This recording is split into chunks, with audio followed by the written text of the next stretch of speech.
sem estádio não faz Copa do Mundo, amigo. Não faz Copa do Mundo com hospital. Tem que fazer estádio, senão não tem Copa do Mundo também. Aí vocês têm que ver o que você quer. Olá pessoal, eu adoro futebol, mas até o momento não tinha feito nenhum vídeo sobre a Copa do Mundo. E faltando menos de um mês, eu resolvi falar. Portanto, não pisquem e se concentrem, porque este vídeo terá muitos números e muitas estatísticas. Gente, confesso que em 2007, quando o Brasil foi escolhido para ser a sede da Copa do Mundo, eu fiquei feliz, achei que seria um incentivo para a economia do país e que isso geraria um capital de giro muito interessante, visto que quem vem vai gastar e quem é daqui vai lucrar muito dinheiro. Pois é, obviamente o capital de giro vai acontecer, mas o que a gente viu sobre o gasto com a Copa fugiu ao controle dos organizadores, apesar de eles mesmos insistirem de que tudo transcorreu conforme planejado. A previsão inicial e total dos gastos era de 25 bilhões de reais, depois passou a 28 bilhões de reais em julho do ano passado e parece que a conta dessa brincadeira vai ficar por volta de 33 bilhões de reais. Isso mesmo, gente. 33 bilhões de reais.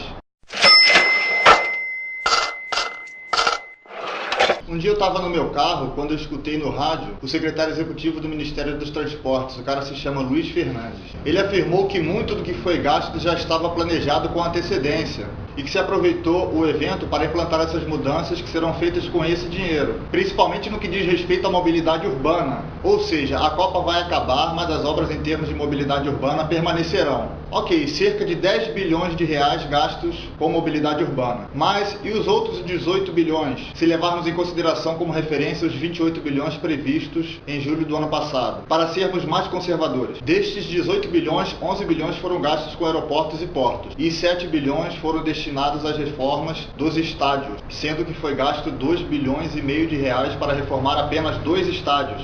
O Maracanã aqui no Rio de Janeiro, que custou 1 bilhão de reais, e o Mané Garrincha em Brasília, que custou 1 bilhão e meio de reais. Fazendo uma comparação e mensurando o gasto com a reforma de todos os estádios, ou seja, os 7 bilhões de reais, com esse dinheiro daria para construir 8 mil escolas novinhas em folha, 39 mil ônibus escolares e 28 mil quadras esportivas. No Mané Garrincha, que como eu já falei, gastou-se 1 bilhão e meio de reais, daria para comprar 150 mil casas populares, cada uma no valor de 10 mil reais. O Maracanã, que será o palco da final da Copa do Mundo e que, como também já falei, custou 1 bilhão de reais, saiu muito caro. Para vocês terem uma ideia de como as obras dos estádios foram caras no Brasil, o Estádio Olímpico de Berlim, que abrigou a final da Copa da Alemanha em 2006 e que tem praticamente a mesma capacidade do Maracanã, que é de 72 mil lugares, custou 242 milhões de euros, o equivalente a 726 milhões de reais. No estádio Soccer City, em Joanesburgo, que sediou tanto a abertura quanto a final da Copa de 2010 na África do Sul, o valor da reforma foi de 311 milhões de euros, cerca de 933 milhões de reais, sendo que foi uma enorme reforma e em termos de comparação eles ainda gastaram menos, porque o Soccer City tem capacidade para 90 mil espectadores, ou seja, ele é maior que o Maracanã ou do que o Mané Garrincha. Vamos agora comparar de forma macro o gasto com toda a Copa do Mundo. Por exemplo, na Copa de 2002, que aconteceu no Japão e na Coreia, e que aliás o Brasil foi campeão, foi gasto cerca de 10 bilhões de reais. Em 2006, na Alemanha, gastaram cerca de 10 bilhões e 700 milhões de reais. Na África do Sul, em 2010, foi gasto 7 bilhões e 300 milhões de reais. Eles gastaram, no total, um pouco mais do que nós gastamos apenas com a reforma dos estádios. Ah, Flávio, mas a Alemanha, Japão e Coreia são países do primeiro mundo. Eles não tiveram que fazer tantas reformas assim que justificasse um gasto alto como o que a gente teve aqui no Brasil. Já na África do Sul,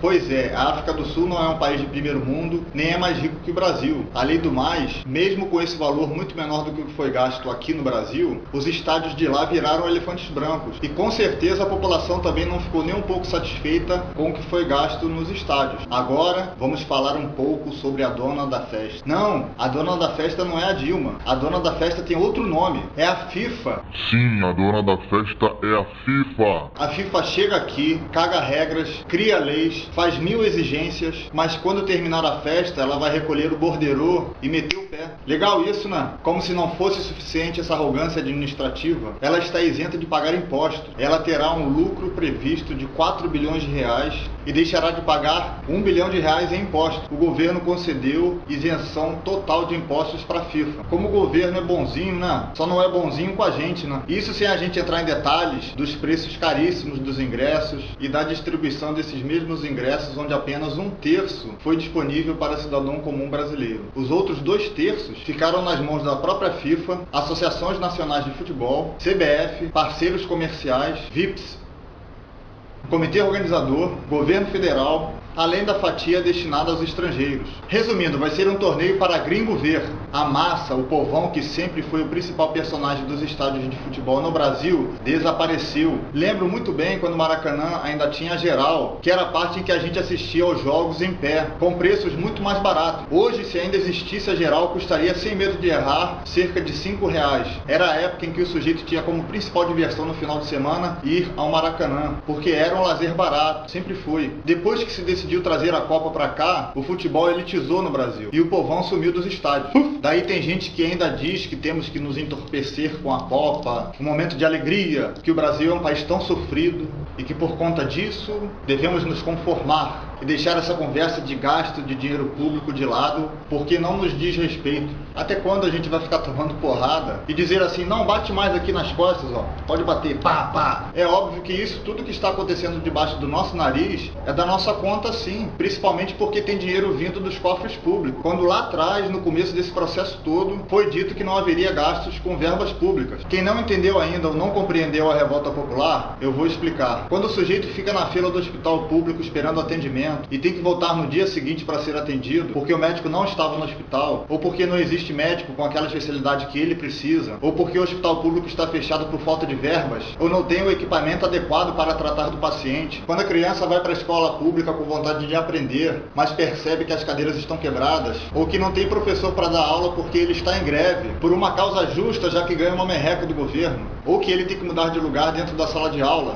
porque tem uma goteira caindo do teto, ou que não tem ventilador na sala, e os alunos morrem de calor e são dispensados, ou que o colégio não tem material no laboratório. Isso quando a escola tem um laboratório de ciências. Entre tantas outras situações não citadas neste vídeo, e a população que não é tola, percebendo que todos esses problemas, tanto na saúde pública quanto na educação pública, sem a gente entrar na análise dos problemas recorrentes de segurança pública, né, poderiam, se não resolvidos em sua totalidade, mas pelo menos amenizados com o dinheiro que foi gasto para um evento que vai durar apenas um mês. Nada mais natural do que esta mesma população reage de uma forma revoltante a esse assinte a que todos nós estamos vendo. Um termômetro simples de a gente perceber quanto ao sentimento do povo em relação à Copa é que não temos aquele bando de ruas pintadas, com bandeirinhas, bandeirolas e bandeirões, asfalto pintado. Enfim, o povo está desanimado. Essa é a realidade, não adianta a gente botar uma venda nos olhos. Se vai ter Copa do Mundo? Vai ter sim, claro, mas com todo o aparato de segurança vindo das esferas governamentais, ocupando as ruas para garantir o evento de forma ordeira e pacífica. Se bem que as informações que nos têm chegado é de que esse mesmo aparato de segurança vai ter muito trabalho. Então é isso, gente. Quem gostou do vídeo, dê um like. Quem não gostou, dê um dislike. E quem gostou demais, compartilhe ou favorite, porque ajuda a divulgar esse modesto canal.